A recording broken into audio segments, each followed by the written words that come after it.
You are listening to the Cattle Call Podcast. This is the place where computer-aided design and drafting meets humor and practicality, with a touch of business acumen thrown in for fun. Jim and Rocco, the owners of Zentech Consultants, the premier U.S. technology consulting firm for architecture, engineering, construction, and manufacturing, discuss the fascinating world of CAD with some humor and some honesty. The Cattle Call Podcast. Hello, everybody, and welcome to another episode of the Cattle Call Podcast with Jim and Rocco from Zentech Consultants. I am Jim, your resident technology dork, and with me, as always, is my partner, Rocco. Just Rocco. He doesn't do anything, so he doesn't get an additional title. He's just Rocco. Exactly. There you go. He's living the life over there. So what's the difference between a technology dork and a regular dork? Regular dorks deal with things like D&D and swords, right? And technology guys, we deal with computers and games and things like that. Now, I happen to be both. I do both. I'm a dork on every possible level, so there's only so much you can do with me, I'm afraid. So you deal with swords?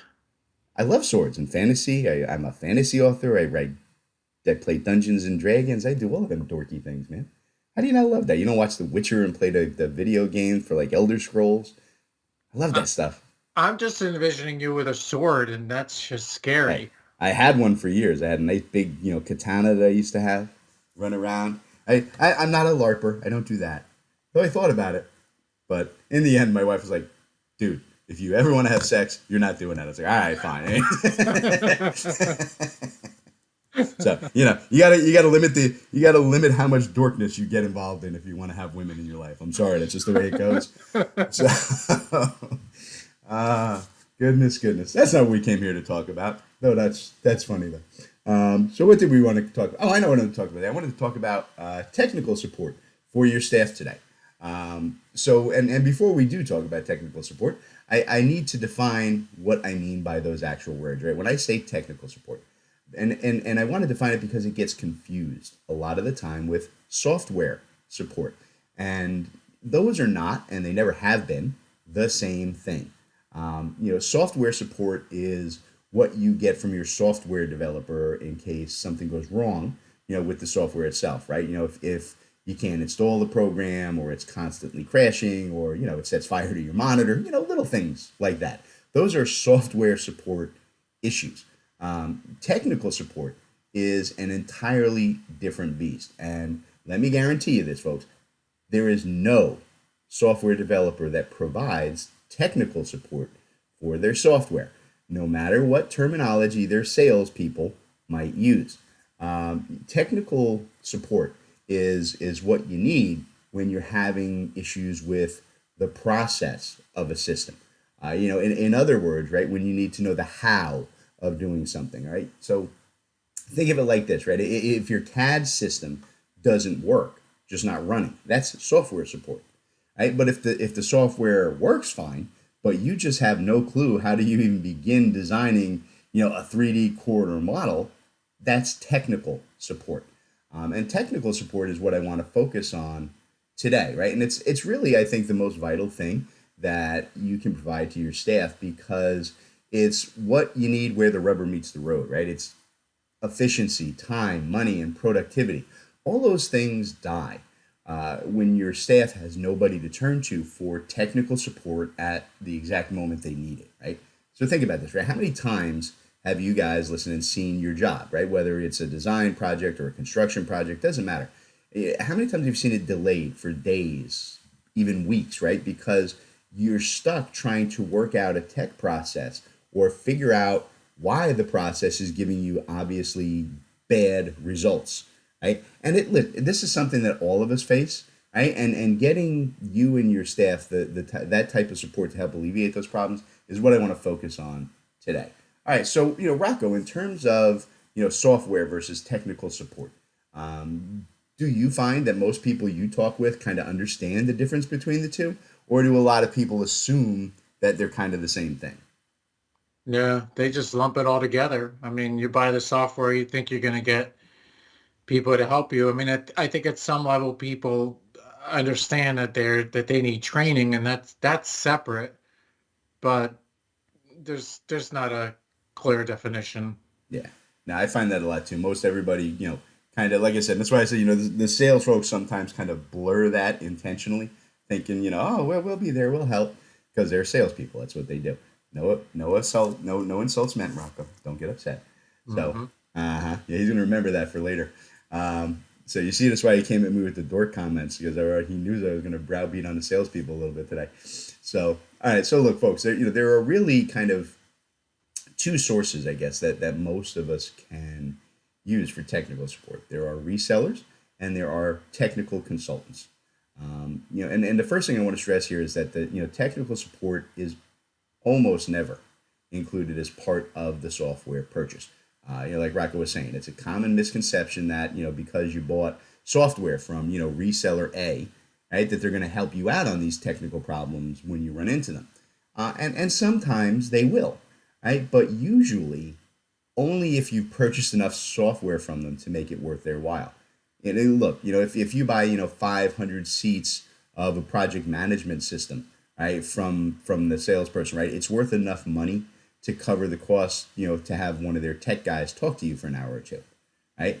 But if like most of us, right, you work for a small or a medium-sized business, and you're buying a handful of seats from any given software, you're kind of out of luck with the resellers, right? I mean, look, even if you do work for a large firm and you bought just a ton of software from the reseller, the tech support they're going to give you is going to be really limited, because every minute that they are working with you, it's cutting into their profit margin, right? So they're likely giving you very quick and dirty answers just to, so they can say, hey, yeah, we helped. And then they get you off the line as quickly as they can. This concept of, free technical support from your reseller, in reality, it's just not a feasible option to count on. The other venue for your technical support is from a technical consultant. And these guys are specialists, right? With advanced knowledge of, your software, your industry, or a specific design process that, you're going to hire on an as needed basis to help your staff when they run into trouble. And in my mind, right, tech consultants are always your best route, because they really are specialists, right? They know what they're doing. Whereas, the people working for resellers, right, even if you can get, some tech support from them, those people tend to know the software really well, but they're not always the best people to go to for, the practical application of that software, right? The truth is, right, reseller margins for sales, they're just too tight to really, for these companies to afford to hire people who have decades of experience. So they tend to bring on, younger folks who have, 1 or 2 years experience in design or construction, and then they spend a lot of time teaching them the software. And that's not a bad thing, but they're really not going to be all that much help if your staff's issue is design or industry, process based.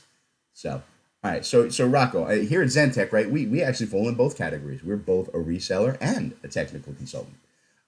Where do we engage more with clients who are looking for technical help, right? I mean, are they calling us more as paid consultants, or are they just kind of calling, hoping, we'll help them out because they bought the software from us?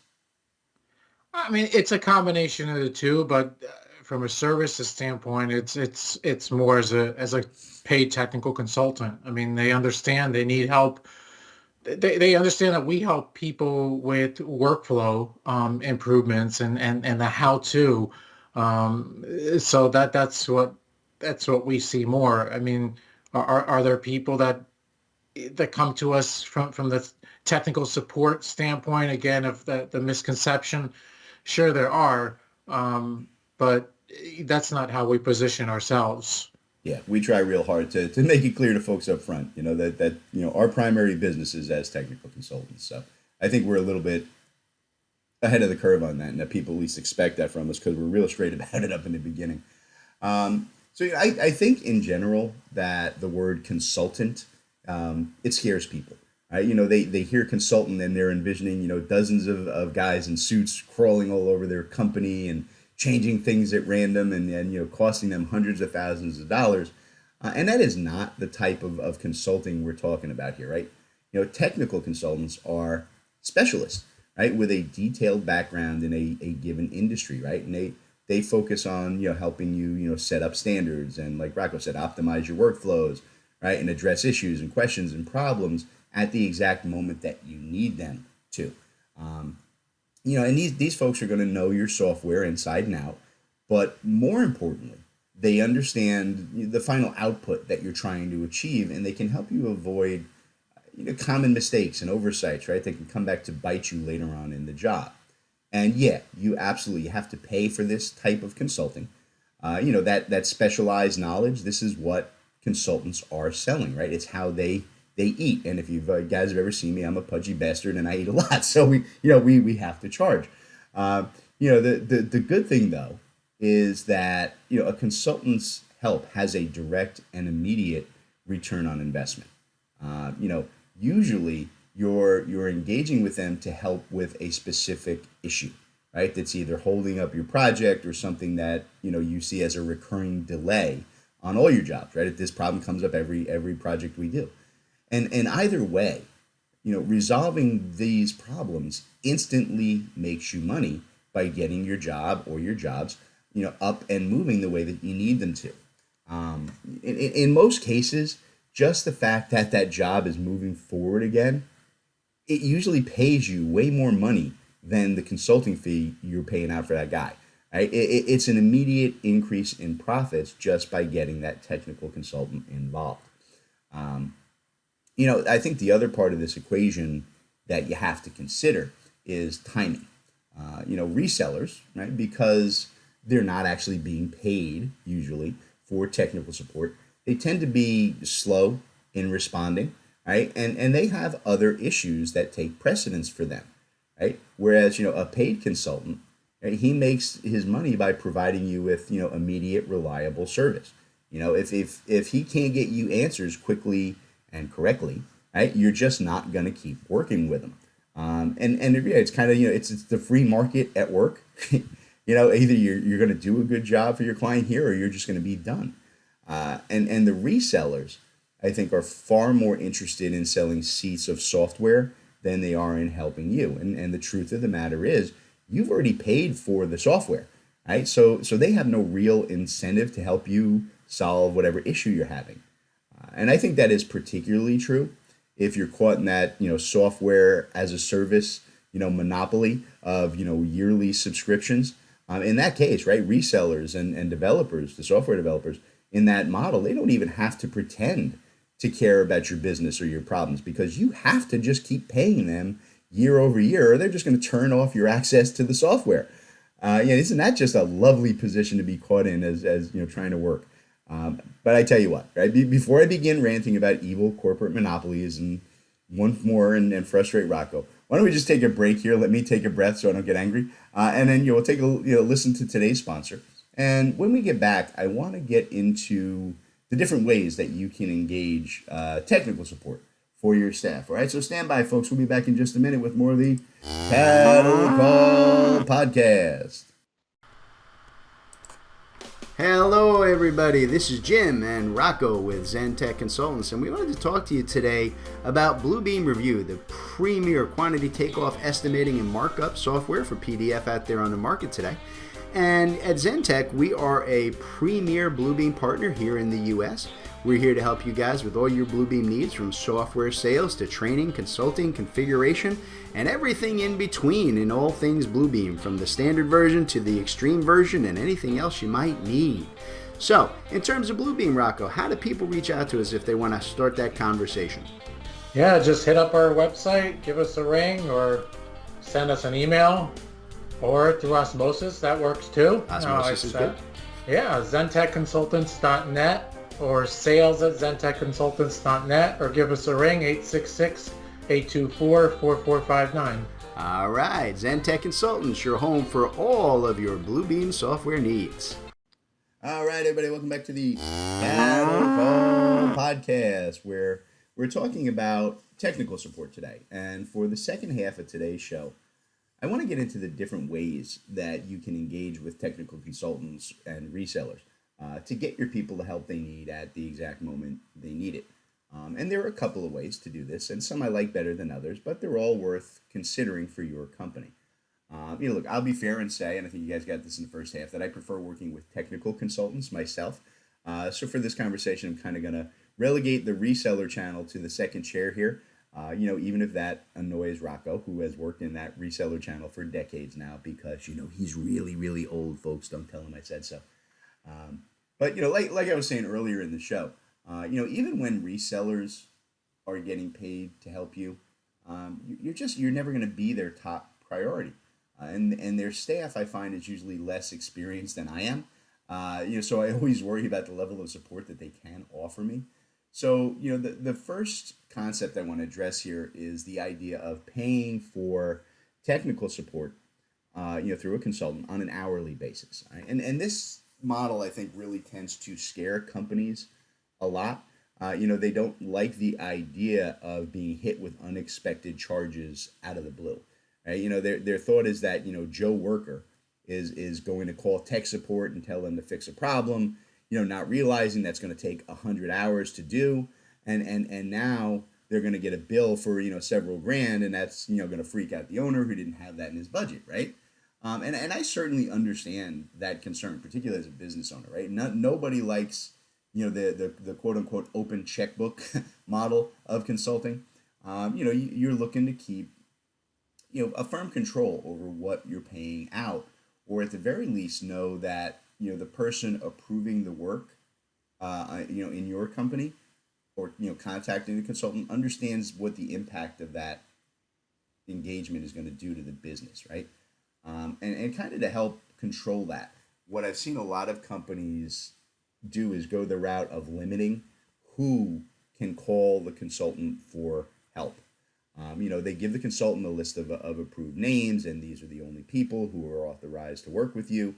And I see the logic there, I do, but I also think it's a self-defeating process. Invariably, the people who can authorize the technical support are usually your best and busiest workers. And they get tired of playing gatekeeper, right? And spending all of their time dealing with other people's issues, right? So they're usually the first people who are going to suggest just dropping the support. We don't need it, just to get it off their back, right? Which leaves you back where you started with nobody to help. And them acting as gatekeepers, right? When you have that gatekeeper person, it also means that there is a longer delay in getting your end user help. The person who has a problem now has to contact that gatekeeper, the person you put in charge. They have to explain your email it to them, phone call it, wait for them to get out of a meeting and get back to them and approve it, right? And then the contact support has to be called, and and then when you get the technical guy in, you got to go through that explanation and show them all again, right? So you're kind of doubling the lead time there. And I think that the idea of getting immediate help for your people when they need it, right, just kind of gets lost in the bureaucracy there. Rocco, over your years, how have you seen companies respond to the idea of hourly contract options, right? Both as like a short term, I have one immediate problem, and more of a long term support issue when we're going to need support unexpectedly down the road. I mean, it's at some level, it's a common sense response because, naturally larger companies have bigger budgets and they're more open to that kind of structure, whereas smaller firms, they try to squeeze whatever they can and limit what they spend. And, I guess in some ways, a lot of times smaller firms expect more too, so it's kind of a catch-22. Yeah. Okay. So the next option that's available for tech support, really, it's relatively new, right? It's come out over the last probably decade at max. It's called managed services, right? And the managed services option, excuse me, it comes with a lot of benefits. It does, but it is without a doubt, the most expensive process over the long haul. The idea of a managed service contract is that you're paying a recurring fee, whether it's monthly or annually. It depends on the consultant. But you're paying them for the tech support that you need, right? Whether it's setting up standards or installing updates or working through project related issues, right? You're paying that consultant to be on call for you when any problems or issues that arise.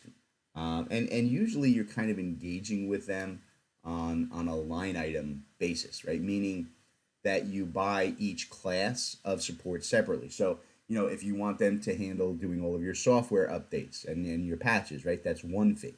Right? If you want CAD support, that's another fee. If you want, people to help you build templates and review your workflows, those are different fees, right? Each one is a different fee for different things that they will and won't support. And it's possible, it is, that you can deal with these companies to get an all-inclusive contract, right? We'll do any CAD issue that you have. But honestly, you really are looking at some prohibitive annual fees for that, like on the scale of like six figures if you want totally unlimited technical support for all your people and all your work processes. So you're thinking like, six figures to do that. And really at that point, it's probably worth it to kind of look at hiring your own full-time support people if you're that big and have that many issues. So managed services, I think, though, can be really, really beneficial, huge benefit with this process when you are able to identify specific areas of your business that need ongoing support. Look, if you don't have anybody in house to handle things that happen on every job, they just have, you have to, every year we've got to update our software because we're on an SaaS model, right? Or, we have to build 3D corridors or Revit models, and our people just can't handle that. They're not skilled enough, but we got to do it on every job, right? That kind of a managed service can be a huge benefit, right? You have the extensive support and workers that you need. And I think that, the only real drawback that I see to the managed services is that you pay those fees whether your people actually need that help or not, and there are no refunds, right? So you're paying them if they get 30 calls a month or 0 calls a month. You're paying them the same fee. So it is a very convenient method, but it can get to be a little bit pricey that way. So Rocco, what's the kind of the view of managed services that you see in the design build world, right? Do people even really understand that this is available to them for things like CAD and construction project management support and so on? I think the larger firms, I can buy into it more. They have the budget, they understand it, or they see a little bit more of the value. But a lot of firms question it. Do you really need? Do you really need it? Are you going to use it? How effective is it going to be? That's kind of what I generally see. Yeah.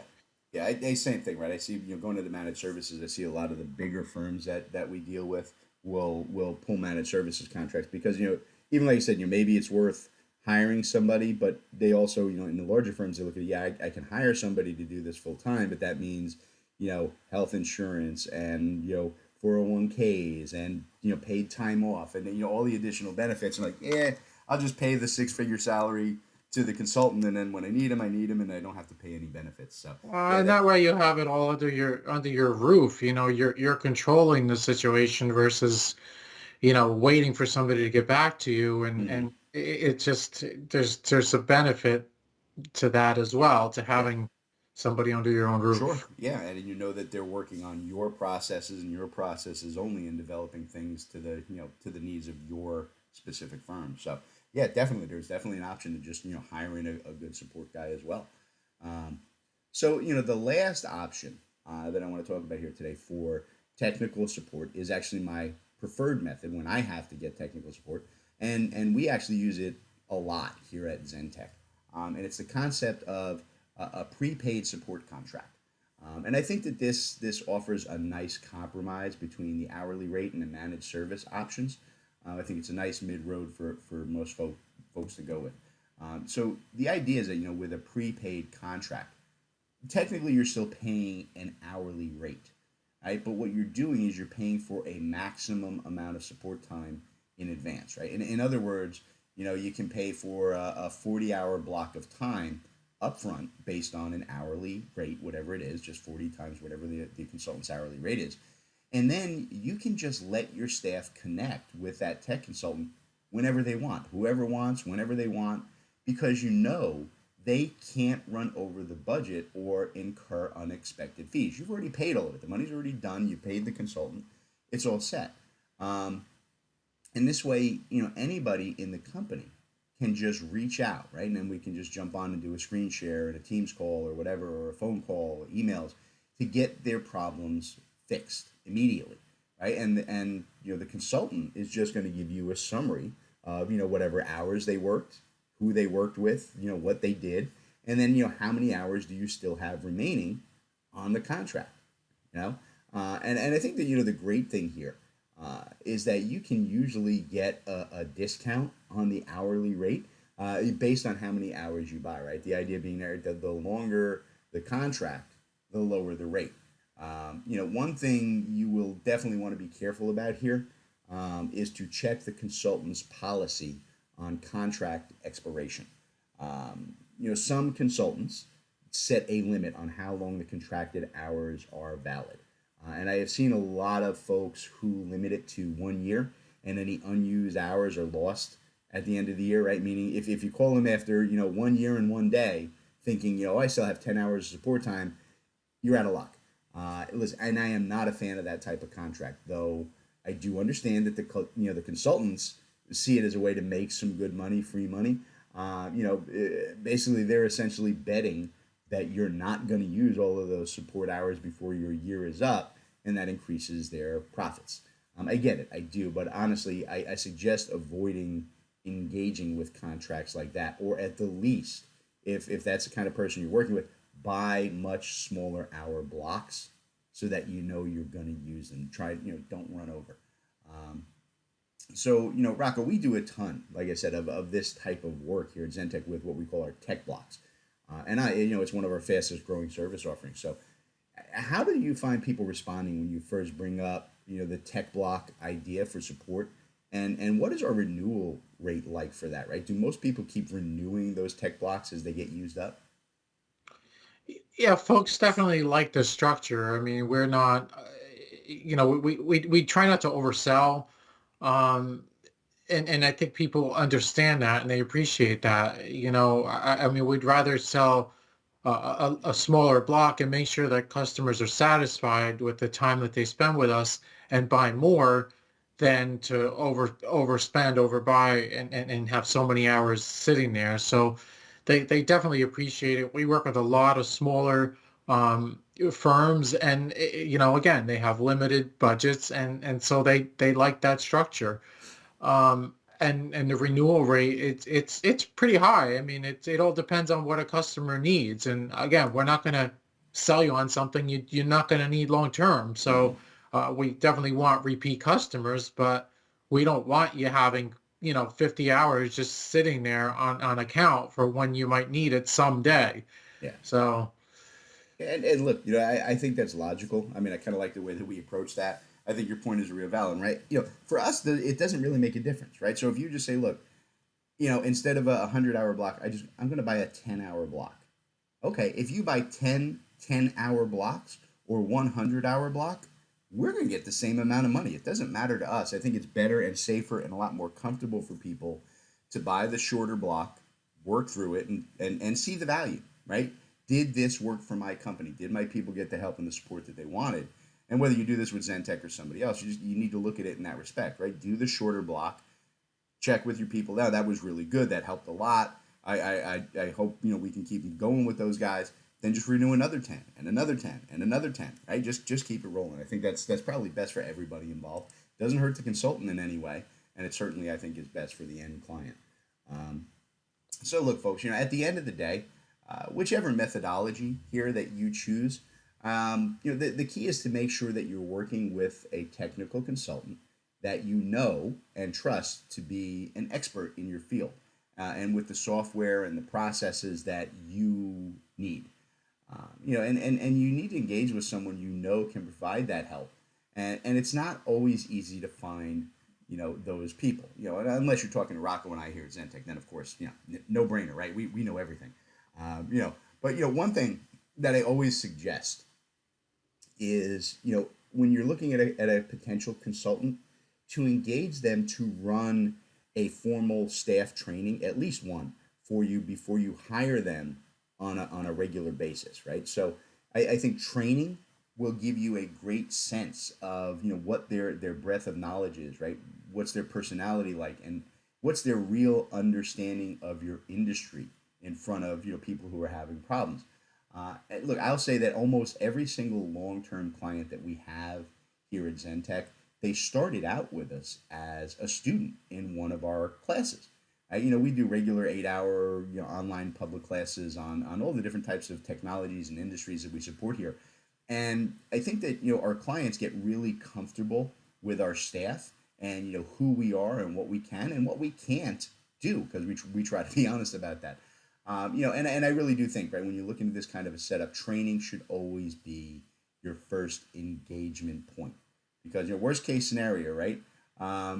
If you hire them to train and that consultant kind of sucks at training, and you didn't get a lot out of it, at least you got something, right? At least your staff probably learned one or two things, and you got some value out of hiring that consultant for a class or two, right? So before you engage them long term in an actual consulting contract. So, all right, so that's my thought, my recommendations for you guys. So with that said, we will let everybody get back to your busy schedule. Say goodbye to the good people, Rocco. Goodbye, good people. And we'll catch you next time on the Cattle Call Podcast. All right, everybody. Today's Cattle Call was brought to you courtesy of Zentech Consultants. That's Rocco and I. Zentech Consultants works with design and manufacturing firms to help our clients purchase and implement the software that they need in these complex industries. We provide a single point of contact for clients to buy, develop, and learn the most vital software systems for your specific needs. Zentech strives to be your trusted technology partner from your initial needs all the way through long-term support and training for your entire staff. So Rocco, why don't you tell them how to reach out to Zentech? All right, yeah, you can reach out to us through zentechconsultants.net. You can email us at sales@zentechconsultants.net, or you can even call us 866-824-4459. Excellent. We look forward to hearing from y'all.